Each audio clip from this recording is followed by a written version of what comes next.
बिस्मिल्लाहिर्रहमानिर्रहीम।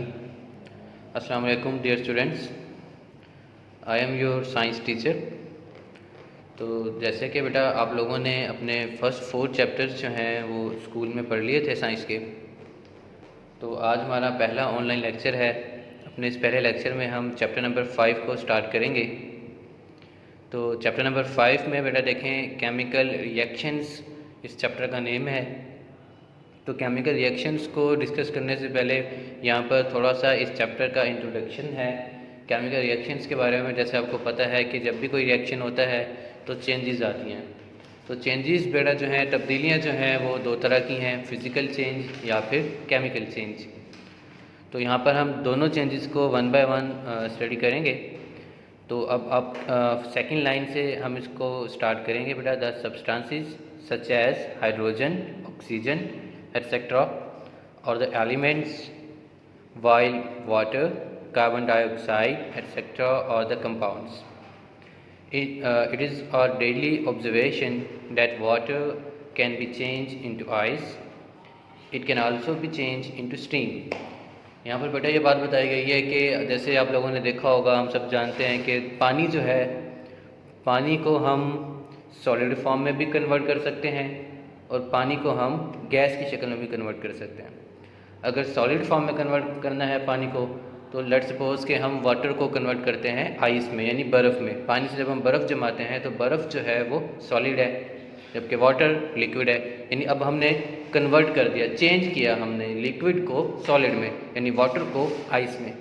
और second example ये बताई है बेटा कि लिक्विड को गैस में भी कन्वर्ट किया जा सकता है, यानी वाटर लिक्विड है, इसको जब हम स्टीम में कन्वर्ट करेंगे तो ये गैस फॉर्म है।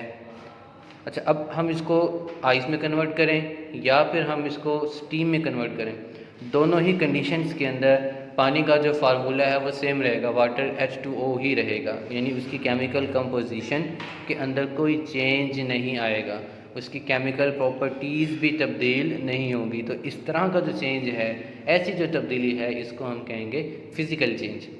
यानी कि केमिकल प्रॉपर्टीज़ और केमिकल फंक्शन चेंज नहीं होगा, सिर्फ़ और सिर्फ सब्सटेंस की स्टेट चेंज हो जाएगी, हालत उसकी तब्दील हो जाएगी। स्टेट आपको पता है कि मैटर की 3 स्टेट्स होती हैं, सॉलिड, लिक्विड और गैस।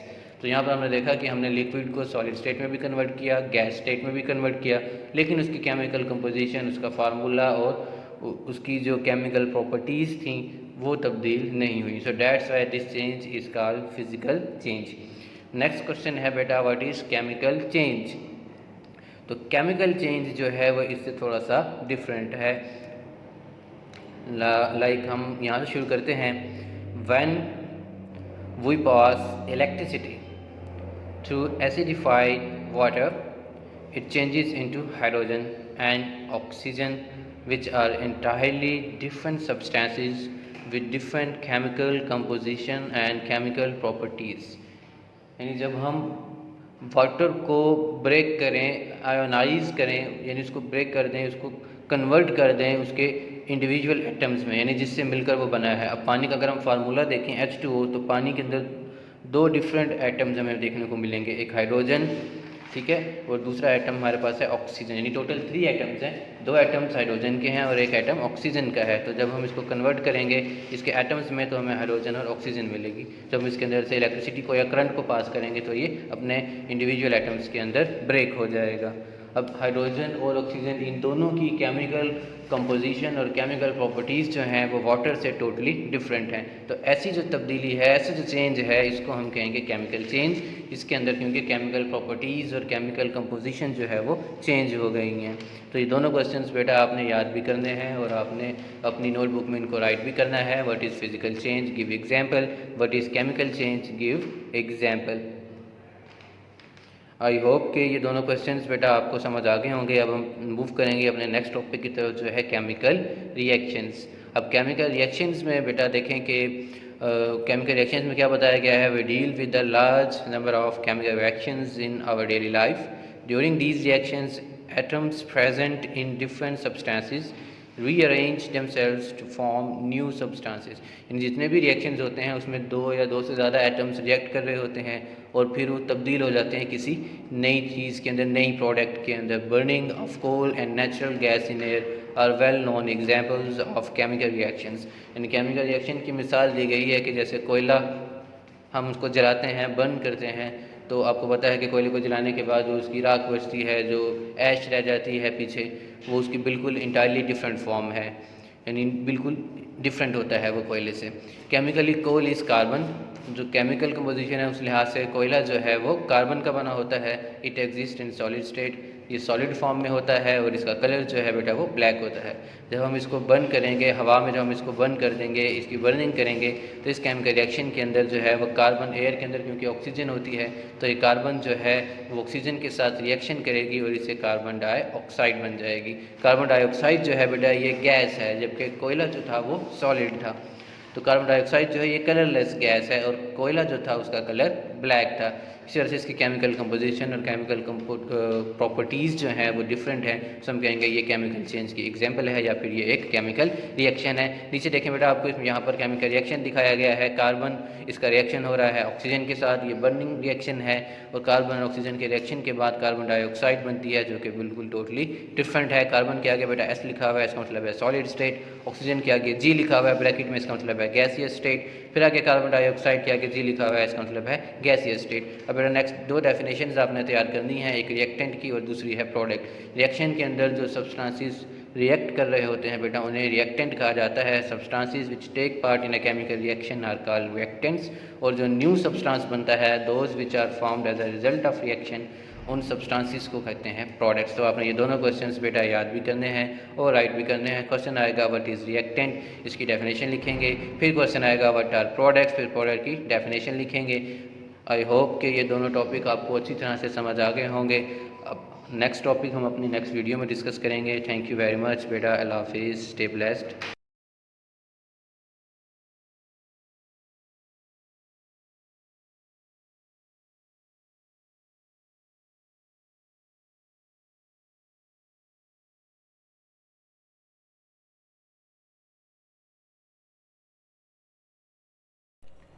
बिस्मिल्लाहिर्रहमानिर्रहीम।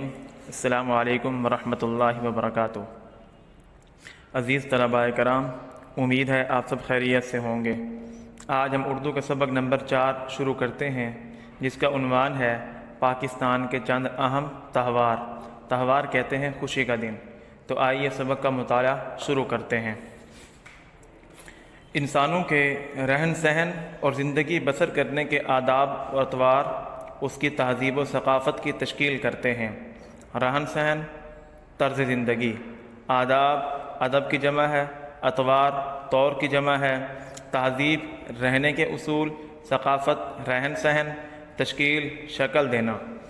हर कौम की तहज़ीब और सक़ाफ़त मुख्तलिफ़ और इनफ़रादी रंगों की हामिल होती है।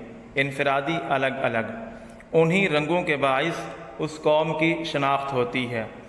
शनाख्त मतलब पहचान होती है। तहज़ीब व सक़ाफ़त के आईने में किसी कौम के अक़ीदे, नज़रियात, रस्म व रिवाज, ज़बान और उसकी मख़सूस सरगर्मियों की निशानदेही होती है। नज़रियात नज़रिए की जमा है, फ़िक्री उसूल ख़यालात। सरगर्मी कोशिश, निशानदेही करना, वाज़े करना। तो इसके ख़ुलासा कलाम ये हुआ कि इंसान को जिस तरह की तहज़ीब व सक़ाफ़त मिलेगी, इंसान अपने आप को उसके मुताबिक ढाल लेगा और यही फिर इंसान की ताहयात पहचान बन जाती है। आगे देखिए, हमारा प्यारा मुल्क पाकिस्तान एक ऐसी इकाई है जिसमें मुख्तलिफ़ सक़ाफ़तों और तहज़ीबों का रंग शामिल है। उसकी मिसाल एक रंगारंग गुलदस्ते की है। हर फूल अपने जुदागाना हैसियत के हामिल होने के बावजूद गुलदस्ते से किसी तरह अलग नहीं। गुलदस्ता गुलदान, इकाई अकेला पहला। मतलब ये है कि पाकिस्तान वो वाहिद मुल्क है या पाकिस्तान वो पहला मुल्क है जिसमें मुख्तलिफ़ सक़ाफ़त के लोग एक साथ रहते हैं। पाकिस्तान के सूबों पंजाब, सिंध, बलूचिस्तान, खैबर पख्तूनख्वा और गिलगित बल्तिस्तान के अलावा मुतअद्दिद क़बायली इलाक़ों और एजेंसियों का अलग अलग रहन सहन है। इस इनफरादियत के बाइस उनकी ज़बानें, पहनावे, रस्म व रिवाज एक दूसरे से मुख्तलिफ़ हैं, लेकिन इस्लामी नज़रिए की वहदत ने उन्हें एक लड़ी में परो दिया है। एक लड़ी में परो दिया, एक रिश्ते में बांध दिया। अक़ीदे और नज़रिए के इश्तिराक ने उनके दरमियान एक ऐसा मजबूत रिश्ता कायम कर दिया है कि वो मुख्तलिफ होते हुए भी एक दिखाई देते हैं। पाकिस्तानी तहज़ीब में उन सब का रंग शामिल है। पाकिस्तानी तहज़ीब को बनाने और निखारने में इस्लामी त्यौहारों और रिवायात का बड़ा अहम किरदार है। मजहबी त्यौहारों में शब बरात, शब महराज, ईद उल फितर, ईद उल अज़हा, यौम आशूरा, मुहर्रम और जश्न मिलादुन नबी सल्लल्लाहु अलैहि वसल्लम ख़ास अहमियत के हामिल हैं। इसी तरह गैर मुस्लिमों के मजहबी त्यौहारों में क्रिसमस, दशहरा और दिवाली वगैरह शामिल हैं। क्रिसमस 25 दिसंबर क्रिश्चियन ईद मनाते हैं ईसाई हजरात, और दशहरा और दिवाली ये हिंदुओं की खुशी का दिन है जिस दिन वो खूब लाइटिंग करते हैं। मजहबी त्यौहारों के अलावा कौमी और इलाक़ाई त्यौहार भी पाकिस्तानी तहज़ीब व सक़ाफ़त का अहम हिस्सा हैं। ये त्यौहार लोगों के दरमियान महब्बत और अख़ुवत का रिश्ता मजबूत करते हैं और उनके अलावा कारोबार और तफरीह का ज़रिया भी बनते हैं। पाकिस्तान के अहम सक़ाफ़ती त्यौहारों में चंद एक की तफसील यहाँ पेश की जाती है।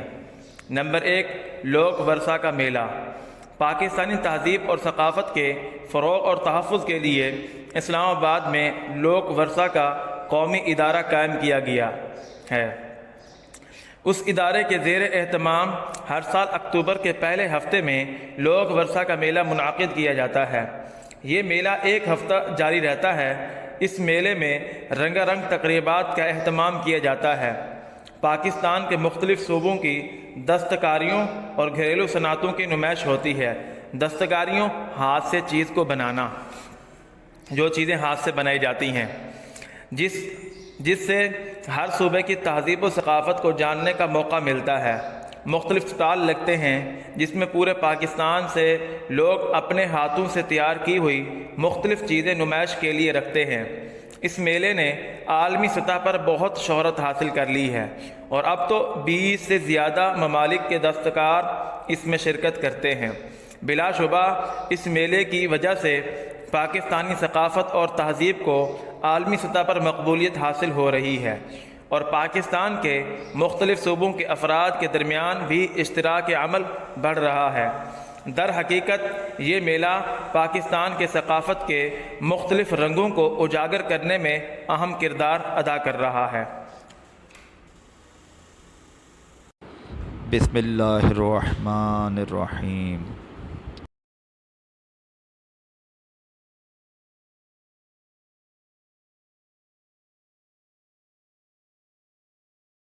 अस्सलामु अलैकुम वरहमतुल्लाहि वबरकातुहू। डियर स्टूडेंट्स, उम्मीद है आप सब खैरियत से होंगे। आज के अपने लेक्चर में हम डिस्कस करेंगे एक्सरसाइज नंबर 3.1 को।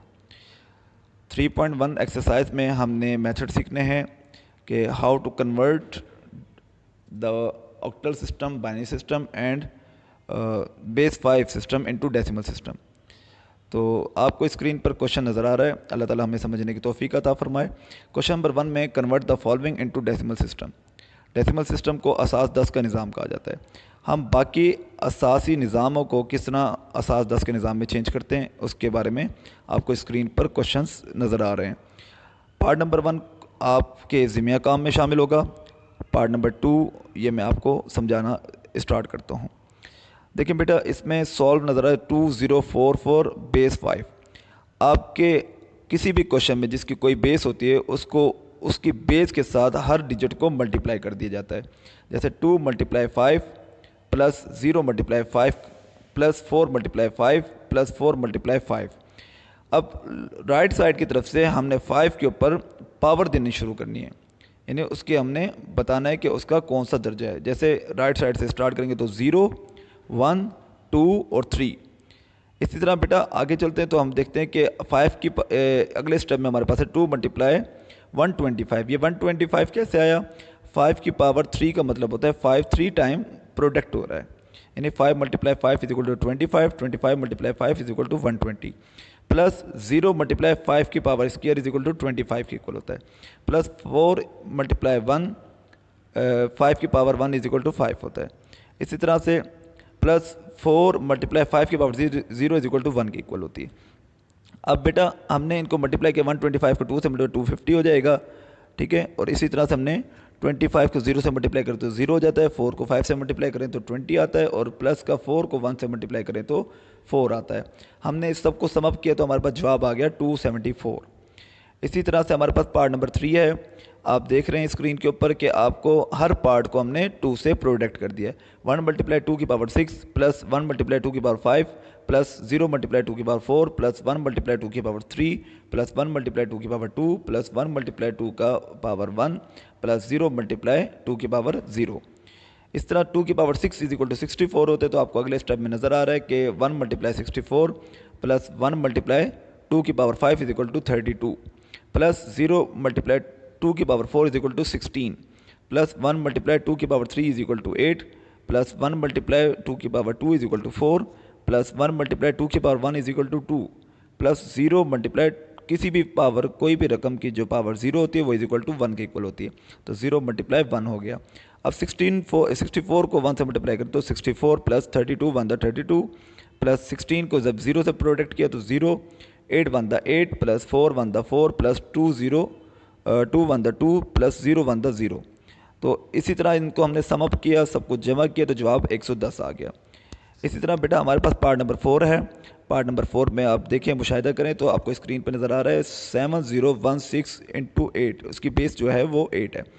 तो हमारे पास हमने हर डिजिट को 8 से प्रोडक्ट करना है। 7 मल्टीप्लाई 8 की पावर 3 प्लस 0 मल्टीप्लाई 8 की पावर 2 प्लस 1 मल्टीप्लाई 8 की पावर 1 प्लस 6 मल्टीप्लाई 8 की पावर 0। अब आपको स्क्रीन पर नज़र आ रहा है कि 7 मल्टीप्लाई 8 की पावर 3 इज इक्वल टू 512, यानी 512 इज इक्वल टू 512। इसी तरह प्लस 0 मल्टीप्लाई 8 की power 2 is equal to 64 plus 1 multiply 8 की power 1 is equal to 8 plus 6 multiply 8 की पावर 0 इज इक्वल टू 1। तो आप प्रोडक्ट देखें तो 512 को हमने जब प्रोडक्ट किया तो ये 3584 आ रहा है, यानी 3584 प्लस 64 को 0 से प्रोडक्ट किया तो 0। इसी तरह से 8 को मल्टीप्लाई किया 1 से तो 8 प्लस 6 1 द 6। हमने इन सबको जमा किया तो जवाब आ रहा है 3598। तो ये अब मैंने चंद सवालात को आपको एक्सप्लेन किया। उम्मीद है कि आप मज़ीद सवालात को हल करने की कोशिश करेंगे। इन सवालात में आपको किसी चीज़ की समझ ना आई हो तो आप बज़रिया वॉइस मैसेज और ऑडियो मैसेज के ज़रिए से आप ग्रुप में सेंड कर सकते हैं। इंशाल्लाह आपको जवाब फ़राहम किया जाएगा। शुक्रिया।